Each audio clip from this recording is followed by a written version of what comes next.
हमारे शास्त्रकारों ने शास्त्रों में प्रकृति के नियमानुसार 4 आश्रम निर्धारित किए हैं और सबसे प्रथम ब्रह्मचार्य आश्रम है। मानो ये आश्रम संपूर्ण आश्रमों की नींव है और वास्तव में ऐसा है ही। ब्रह्मचार्य आश्रम की मर्यादा उन्होंने पुरुष की 25 वर्ष और स्त्री की 21 वर्ष की पूर्ण दृष्टि से निश्चित किया है। इसमें तिल भर भी माफी नहीं हो सकती। यदि कोई व्यक्ति इस नियम को तोड़ता है तो प्रकृति भी उस व्यक्ति को तोड़ डालती है। प्रकृति के नियम परम कठोर है। जो उन नियमों के अनुसार चलता है वो अमृत के समान फल देने वाले होते हैं और जो उनका अतिक्रमण करता है उसे वो विष से तुल संहार करके ही छोड़ता है। देखिए, सदुपयोग करने से अग्नि जैसे परम उपकारी हो सकती है और दुरुपयोग करने से वही अग्नि जैसे महान विनाशक बन जाती है। ठीक यही न्याय प्रकृति के संपूर्ण नियमों को भी समझिए। ब्रह्मचार्य 2 प्रकार के हैं, एक नैष्टिक और दूसरा उपकुवर्ग।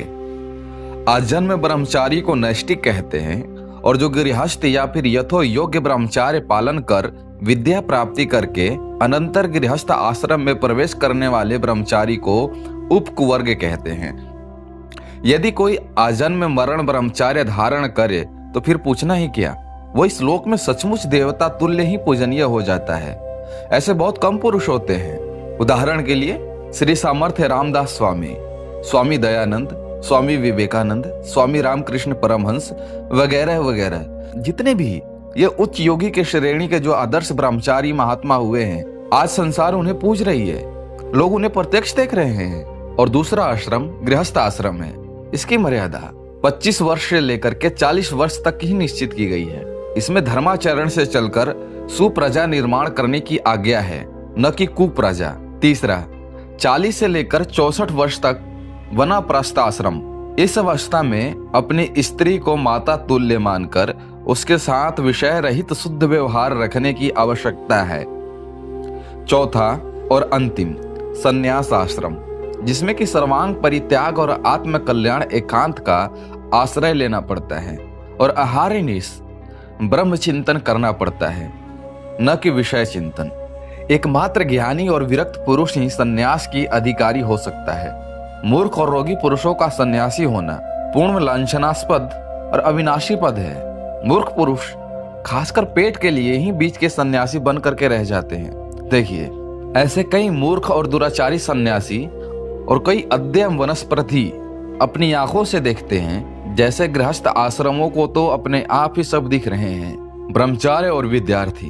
ब्रह्मचार्य आश्रम को विषय रूपी सुंदर और उड़ने लायक आज लाखों करोड़ों स्त्री पुरुष समाज में जिधर देखो उधर चारों ओर दिखाई दे रहे हैं। जड़ काटने से जैसे पेड़ की स्थिति होती है, वैसे ही खराब और गिरी हुई दशा ब्रह्मचार्य रूपी जड़ को काटने वाले गृहस्थ आश्रमियों की हो गई है। नष्टे मूल्य नैव शखा न पात्रम। इस न्याय से बेचारे दिन ब दिन सूखे जा रहे हैं और निसंतान बन रहे हैं।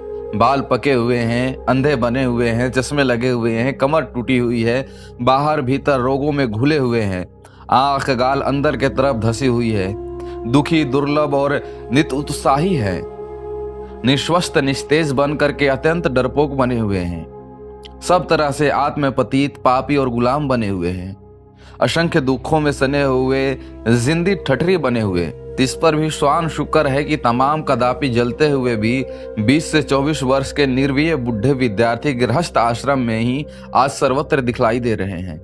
हाँ, ये दृश्य बड़ा ही भयानक है और बहुत भयानक मालूम पड़ता है। इस हृदय विदारक दृश्य से भारत प्रेमियों का हृदय आज भीतर ही भीतर जल रहा है। जिनके ऊपर भारत माता का सर्वोच्च उद्धार निर्भर है, जिस भारत भूमि की रक्षा करना जिनके कंधों पर है, आज वो ऐसे ही मारे मारे फिर रहे हैं। जो कि भारत के मुख्य आस्था स्थल और आधार स्तंभ के हैं, जो ऐसे नौजवानों को ऐसी पतित और शोकपूर्ण दशा में देख करके कि किस भारत पुत्र के हृदय में दुख से हिल नहीं जाता होगा, हमें तो रुलाई आने लगती है। ये हमारा बड़ा ही भारी पतन हुआ है। जो भारत एक समय परमोच्च उन्नति का केंद्र हुआ करता था, जिस भारत बल में हजारों बलशाली और वीरशाली नरसिंह वास करते थे, जिसकी ओर कोई भी राष्ट्र आंख उठाकर नहीं देख सकता था, जो संपूर्ण विद्याओं में सबका गुरु, जिसका प्रभाव संपूर्ण दुनिया में पड़ा हुआ था, जिसके अंगुली निर्दोषों से संपूर्ण विधान मंडल कांप उठता था, वही भारत आज गुलामों का कैद खाना सब बन रहा है और सब तरह से पीस निचोड़ और जलाया जा रहा है। इससे बढ़कर पतन और क्या हो सकता है? नहीं, हमें इस चीज को बदलना होगा। हमें उठकर तुरंत खड़े हो जाना चाहिए। इसी में हमारी भलाई है। यदि नहीं चेतोगे तो भारत का चिन्ह तक मिट जाने की संभावना है। इसीलिए मेरे प्रिय भारतवासी, भ्रात भांगिनी मित्रगण, अब सावधान हो जाइए। आंखें खोलकर अपने तथा अपने अन्य देशों की ओर जरा निहारिए और निहार करके अपना पूर्व वैभव प्राप्त करने के लिए निश्चित एक कटिवार ब्रह्मचार्य का पुनः उद्धार कीजिए। एक ब्रह्मचार्य के द्वारा हमारा उद्धार होना सहज संभव है।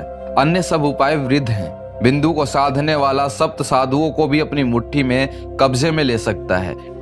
संपूर्ण संसार में ऐसी कोई भी वस्तु स्थित नहीं है जिसे ब्रह्मचारी पुरुष प्राप्त नहीं कर सकता हो। हाथों का रहस्य जैसे अंकुश है, वैसे ही हमारे संपूर्ण विद्या, वैभव और सामर्थ्य का रहस्य एकमात्र हमारा ब्रह्मचार्य ही है। अभी भी हम ब्रह्मचारी बन सकते हैं और वीर्य धारण करके अपना भारत को सच्चा उद्धार कर सकते हैं। इसीलिए मेरे परम प्रिय भारत पुत्रों, अब नींद को छोड़ दो। जब जागृत होकर के खड़े हो जाओ और खड़े होकर निश्चय के साथ अपने पैरों पर सिंह के समान उन्नति की ओर निर्भयता से बढ़ाओ, अवश्य ही तुम्हारी विजयी होगी। दोस्तों, अगर ब्रह्मचार्य के बारे में आपको हमारी ये वीडियो पसंद आई होगी तो कृपया करके इस चैनल को सब्सक्राइब करें और इसे ज्यादा से ज्यादा शेयर करें।